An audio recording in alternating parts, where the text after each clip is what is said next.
Telč is an historic town in Moravia. It might even have a Templar connection via the Templar Tower. The Tower of the Holy Spirit is the oldest preserved building in Telch. It comes from the 13th century and its true origins are unknown, but rumoured to be Templar.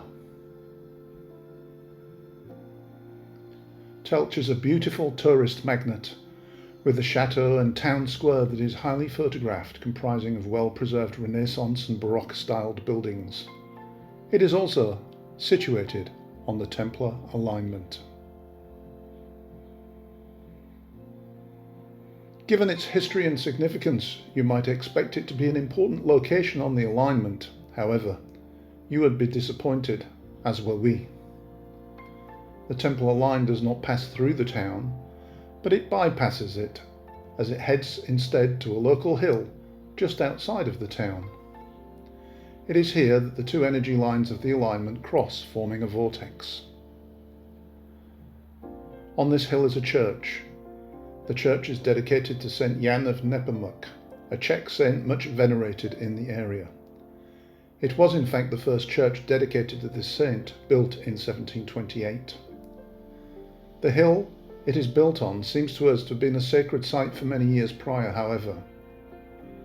No end of internet searches brings up very little information at all about this location, unfortunately, but the occurrence of rocks around the top of the hill makes an earlier history possible.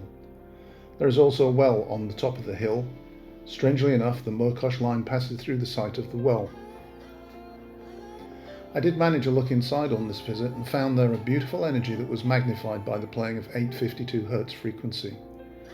Many of these churches seem to suggest a solar aspect, as can be seen in the triangle reminiscent of the all-seeing eye. There are also these strange red crosses painted on the walls. These things may have a Christian meaning, but given the nature of the site as a vortex, they seem to have another set of meanings as well. The solar deity seems well represented.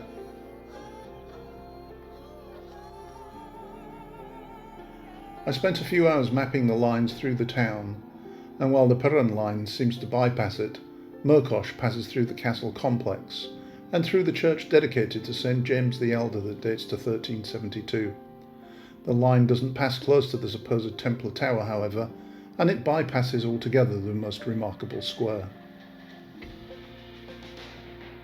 The square in the castle area is well worth the visit, and if you look hard you'll see numerous examples of the all-seeing eye posted on buildings, representing the eye of providence in triangular form, the Trinity from a Christian perspective.